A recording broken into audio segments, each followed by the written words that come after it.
Shalom. I want to give all praises, honor, and glory to Yahweh, Bahashem, Yahweh Shai, Bahashem, Recha Kodash. I want to give double honors to the apostles and elders of Great Millstone, because those are the men who I learned this truth from through the spirit and power of Yahweh, Bahashem, Yahweh Shai. Yahweh is the true name of the God of Israel. Yahweh Shai is who the world ignorantly calls Jesus Christ, but his one and only true name is Yahweh Shai.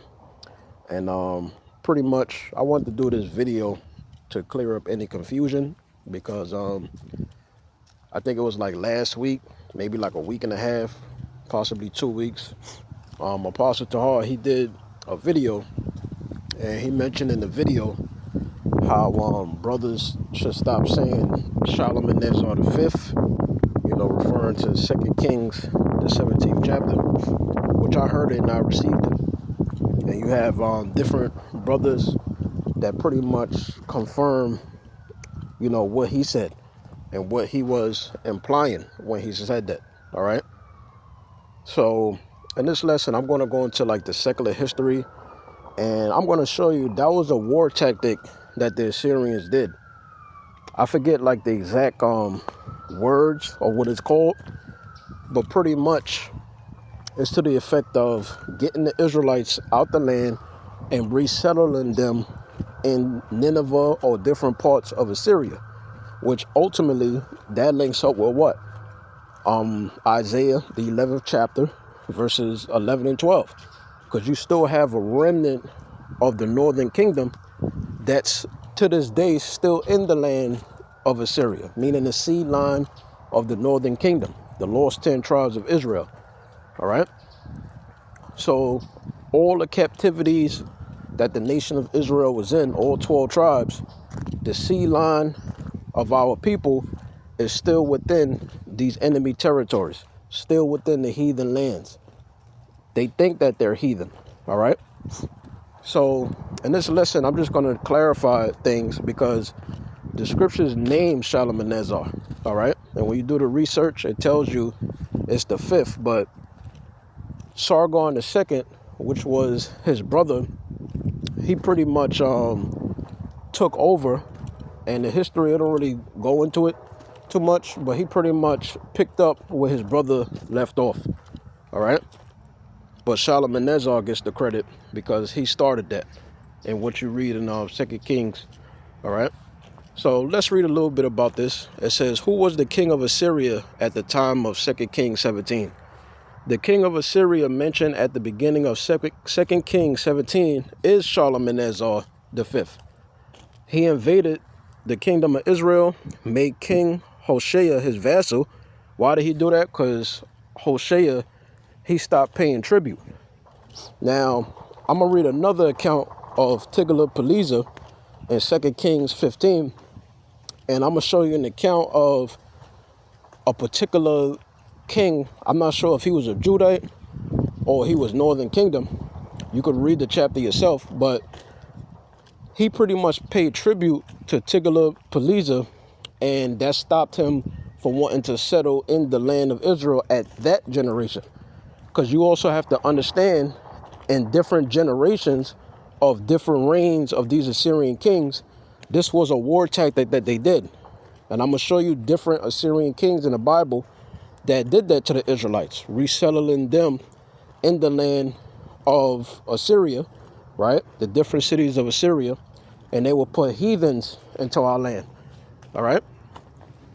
And ultimately, Sargon, as well as Shalmaneser, these particular heathen nations, they acknowledge Yahweh, the God of Israel. They knew that they couldn't take us down if we didn't sin before the Lord. Continuing on, it says his vassal, and later imprisoned Hoshea and besieged Samaria. Now, when you read in, I believe it's the book of Matthew, chapter 10, right, concerning the Great Commission, the 12 disciples. When you read verse 6, Matthew the 10th chapter, Yahushua the Messiah, he said what? Don't go into Samaria. Why? Because Samaria had a history of having heathens in that land. There was heathens ruling during that particular generation. All right, they was there for a long time. That's where you get the story of St. John, the 4th chapter, all right, concerning the Samaritan woman, which was a descendant of those heathens that was put in our land, mainly concerning Samaria, all right, by them different Assyrian kings throughout their different reigns and different generations under those different Assyrian kings. So that Samaritan woman was a heathen. She thought she was an Israelite. Why? Because so many generations being in that land. It's just like the Edomites today, pursuant to Ezekiel, the 36th chapter, verses 1 through 6. The main point is in 5. They think that they're the chosen people. So you had a history of heathen nations being placed in our lands, and they thought that they were us. Continuing on, because we was exiled so long out of our land. Continuing on, it says, here's the point. This is what Apostle Tahar was referring to, and he's correct, right? But it is Shalmaneser V though, all right? He started it, but it says most scholars believe the final capture of Samaria at the end of the chapter, around 722 BC, was completed by Shalmaneser's successor, Sargon II. This is why I said before, Shalmaneser V, he started it, but really, when you read the Sargon inscriptions, which I'm gonna read a little bit of it, you know, it links up with what? 2 Kings 17. So that's what Apostle Tahar is referring to, and he's absolutely correct. Really, the scriptures, it should have Sargon in there, because Sargon is mentioned. I forget if it's Sargon the 1st or the 2nd in Hosea, the 20th chapter, all right? But when you read the Sargon inscriptions, as I'm going to read it, you know, it links up with 2 Kings 17. So Apostle Tahar is absolutely correct. I'm going to read that again, just to confirm what he said. Most scholars believe the final capture of Samaria at the end of the chapter, around 722 BC, was completed by Shalmaneser's successor, Sargon II. All right, so you're not wrong if you say Shalmaneser V, but, you know, as Apostle Tahar says, you got to get all the meat off that bone. And you have to mention Sargon II, which was his brother, and the Sargon inscriptions, because that directly links up with 2 Kings 17. All right, closing that out now. Because when you read 2nd Esdras 13, verses 40 through 46, it clearly mentions Shalmaneser. This Shalmaneser is mentioning is Shalmaneser V. So I typed in on Google, who was the king of Assyria during 2nd Esdras chapter 13, verses 40 through 46, right? The king of Assyria referenced in this passage is Shalmaneser V. It says referred to as Shalmaneser or Shalmaneser in the KJV. It says, according to the text, Shalmaneser made captives of the northern kingdom of Israel and King Hoshea, taking them into exile across the Euphrates River into another land, which was a tactic that these different Assyrian kings did, as I'm going to show you all throughout the Bible. So this was a war tactic, all right? So that's it with that now. Now, let's get this.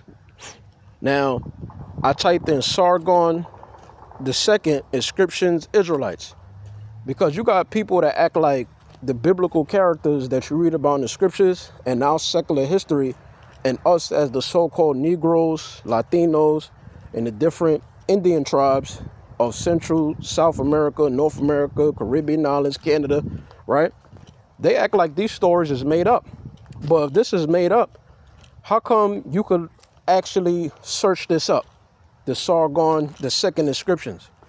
You know, you got a lot of proof of the Israelites, the Meche Stele. I mean, it's a lot of stuff. Continuing on.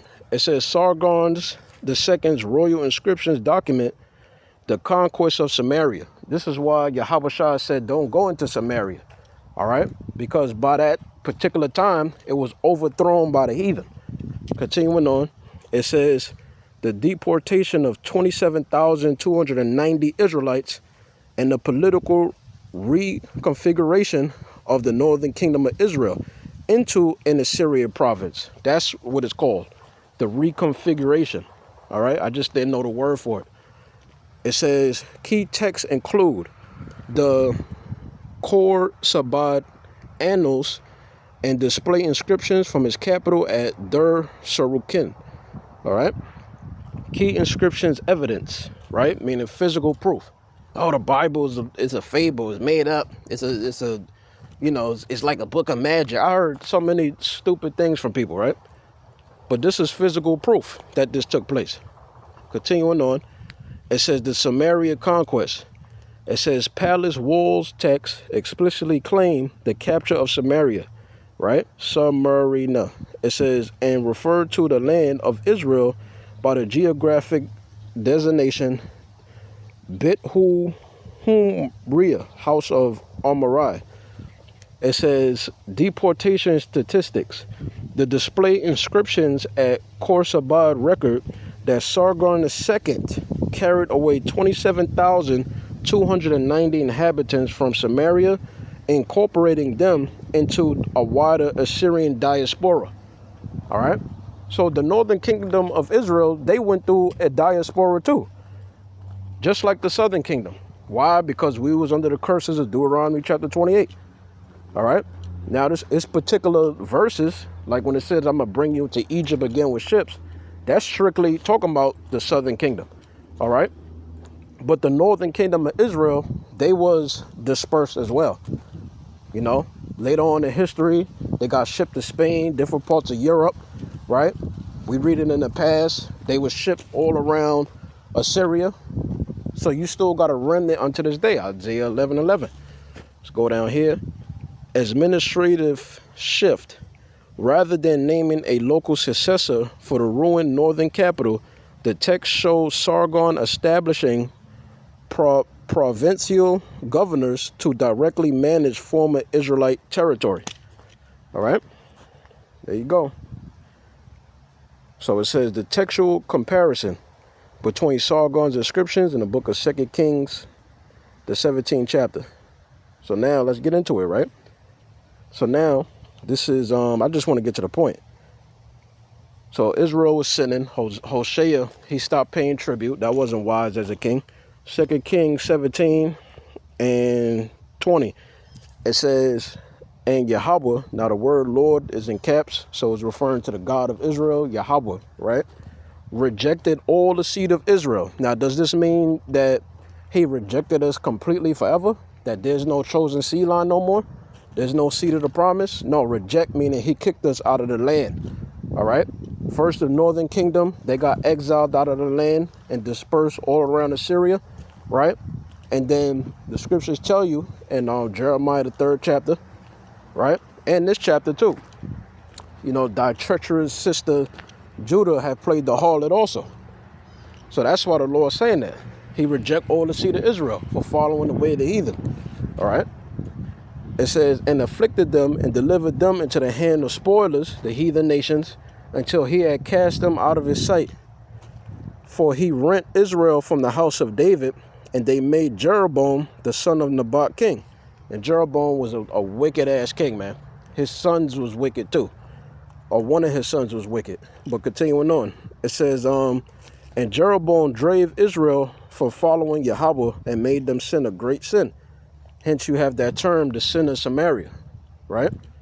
Continuing on. And you can read about some of them sins in Samaria, right? In 1 Kings, the 12th chapter, I believe. It's either 1 Kings, the 12th chapter, or 2 Kings, the 12th chapter. Setting up golden calves and shit, right? But continuing on, it says, for following the Lord and made them sin a great sin, for the children of Israel walked in all the sins of Jeroboam, which he did, they departed not from them, until Yahweh removed Israel out of his sight, as he has said by all his servants the prophets, so was Israel carried away out of their own land to Assyria unto this day. So when you read in the scriptures, the northern kingdom of Israel, they went through a diaspora, all right? They went through a scattering.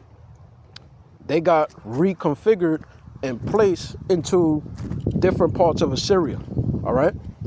Whether it be Nineveh or wherever in Assyria. And I did videos on that. Continuing on. So now, what's going on now?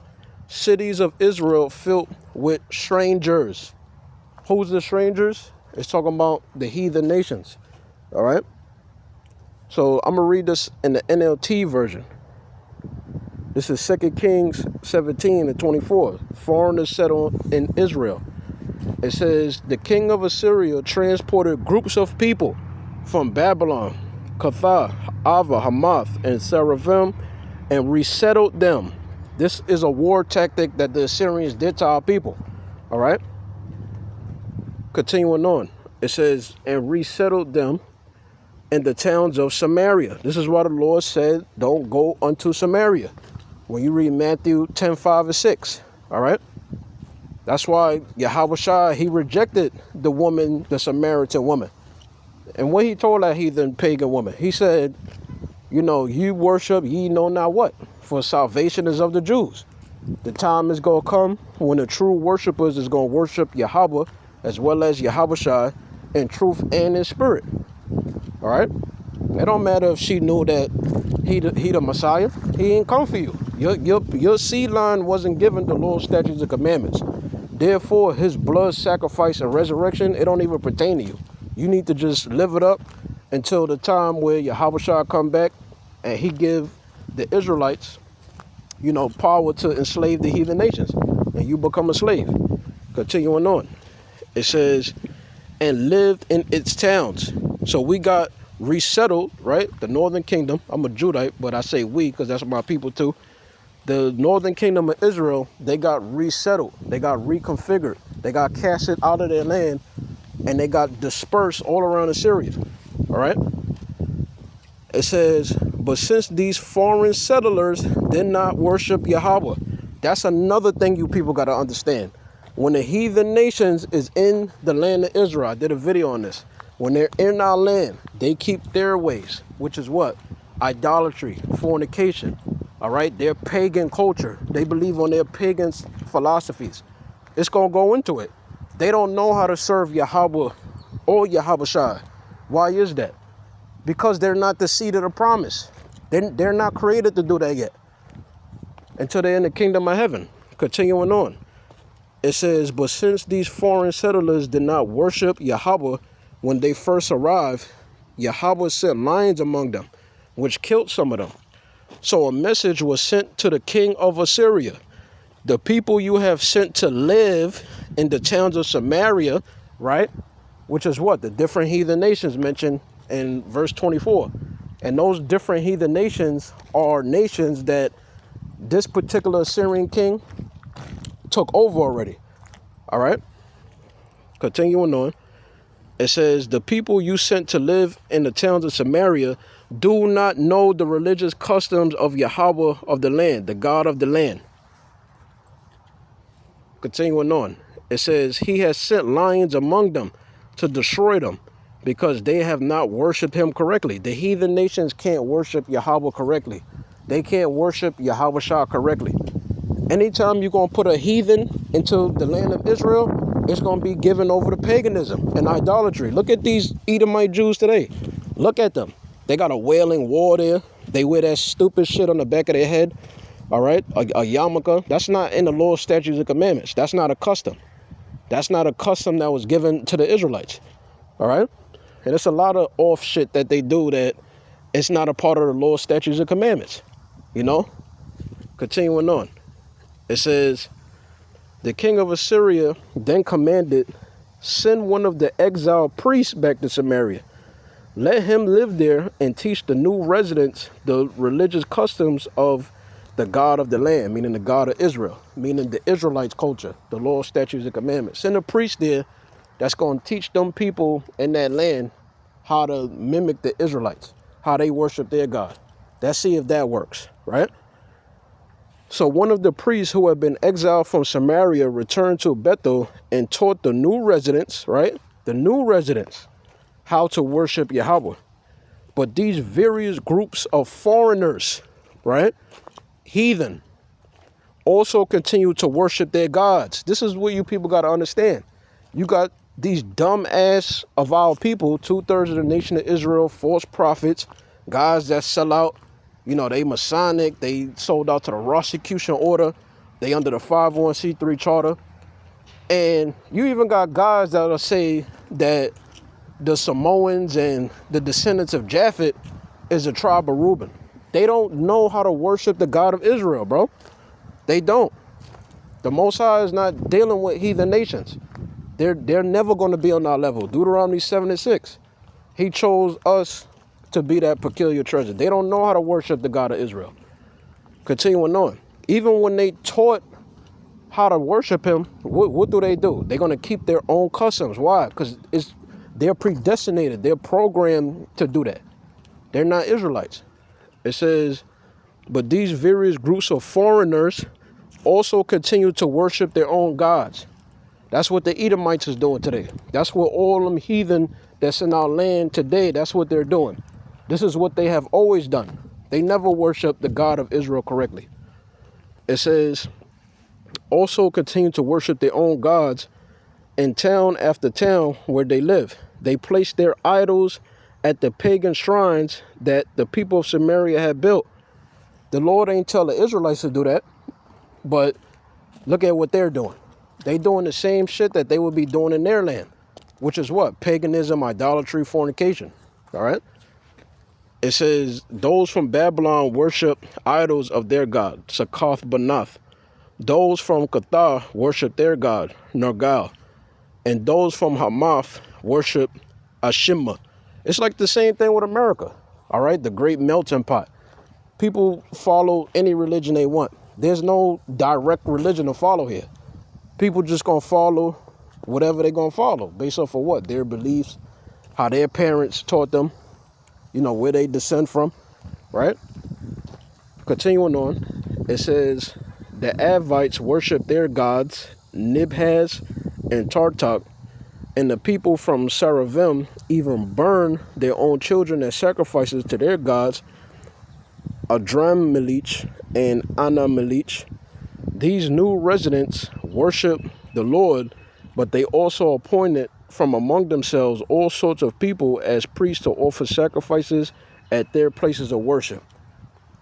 So they was trying to worship the Most High, which they wasn't. And even when they was taught how to worship the Most High, they still was keeping their way of life, their culture. It says, continuing on, and though they worship the Lord, they continue to follow their own gods according to the religious customs of the nations from which they came. And this is still going on today. Let me say it again. And this is still going on today. They continue to follow their former practices instead of truly worshiping Yahweh and obeying the decrees, regulations, instructions, and commands he gave the descendants of Jacob. Let me read it again. In the commands, the law, statutes, and commandments, in the commands he gave the descendants of Jacob, whose name he changed to Israel. For Yahweh had made a covenant with the descendants of Jacob. All right? He didn't make it with the heathen nations. It says, do not worship any other gods. Let me read that again. 2 Kings 17:35. For Yahweh had made a covenant with the descendants of Jacob and commanded them, do not worship any other gods or bow before them or serve them or offer sacrifices to them, but worship only Yahweh, who brought you out of Egypt with great strength and a powerful arm. Bow down to him alone and offer sacrifices only to him. It says, be careful at all times to obey the decrees, regulations, instructions, and commands that he wrote for you. You must not worship other gods. Do not forget the covenant I made with you, and do not worship other gods. Because the scriptures tell you what? Yahweh, he's a jealous God. It says you must worship only Yahweh, your God. He is the one who will rescue you from all your enemies. And there's so many accounts in the scriptures. You could link it up with Sirach 2:10. It says, but the people will not listen. Talking about the heathen. But the people will not listen and continue to follow their former practices. So while these new residents worship Yahweh, they also worship their idols. And to this day, their descendants do the same. Let me read it again for you. 2 Kings 17:41. So while these new residents worship Yahweh, they also worship their idols. And to this day, one more time, and to this day, their descendants do the same. That's it. Let's go here now. Now, here's an account, right, of a different Assyrian king. Now, this is dealing with Pekah over Israel. This is the KJV. This is 2 Kings 15-17. In the 52nd year of Azariah, king of Judah, Pekah, the son of Remaliah, began to reign over Israel and Samaria, and reigned 20 years. And he did that which was evil in the sight of Yahweh. He departed not from the sins of Jeroboam, the son of Nebat, who made Israel to sin. In the days of Pekah, king of Israel, came Tiglath-Pileser, king of Assyria. This is a different Assyrian king here. And took Arjon and Abel Beth Makkah and Janoah and Kedesh and Hazor and Galilee, right?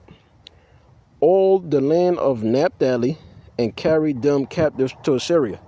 So this particular king, Tiglath-Pileser, right? He was the king of Assyria at this particular time. What did he do? All the land of Napthali, and carried them captives to Assyria. All these different names, all these Israelites. And what did he do? He resettled them into Assyria. This was a war tactic that they did. All right. Let's read this one now. This is Ezra chapter 4. Let's see. Yep. Ezra chapter 4 verse 8, a letter to King Artaxerxes. Ezra 4:8, point is in 10. It says, Rehum the chancellor and Shimshai the scribe wrote a letter against Jerusalem to Artaxerxes the king and his sword. It says, then wrote Rehum the chancellor and Shimshai the scribe and the rest of their companions, the Dananites, the Aphrasithites, the Tarpelites, all these different heathens, right? I'm just going to skip to verse 10. That's the point, because that's going to slow me up. It says, and the rest of the nations whom the great and noble Asnapar, right, another Assyrian king, brought over and set in the cities of Samaria. Here's another Assyrian king. And the rest that are on this side, the river, and at such a time. All right. So this is something that they did. Now, I'm going to just end it with this. That's why it's good to study. And, you know, we make mistakes sometimes. It's all right for brothers to correct brothers, you know, if they go off, especially the apostles. All right. We always have to stick to what the apostles have taught us, but they taught us through the Holy Spirit how to verify information. All right. 2 Kings, I said 2 Kings, because that's on my mind right now. 2 Timothy 2:15. I'm going to finish it with this. It says, study to show thyself approved unto the Most High, a workman that needeth not to be ashamed, rightly dividing the word of truth. Even though you're not technically wrong for saying Shalmaneser V, you have to mention Sargon II inscriptions, and you have to mention Sargon II. All right? You have to do that. So I'm going to start doing that, because I'm not going to lie. I used to only mention Shalmaneser V only. All right? But that's not entirely correct. You can't be halfway right. Either you're right or you're wrong. So I was wrong. NLT version, 2 Timothy 2:15, an approved worker. Work hard so you can present yourself to the Most High and receive his approval. Be a good worker, one who does not need to be ashamed and who correctly explains the word of truth. All right? So that's pretty much it, man. I just wanted to land back off of the elders and just verify what they said. And, hey, man, through the Holy Spirit, what they say is true, faithful and true. Shalom.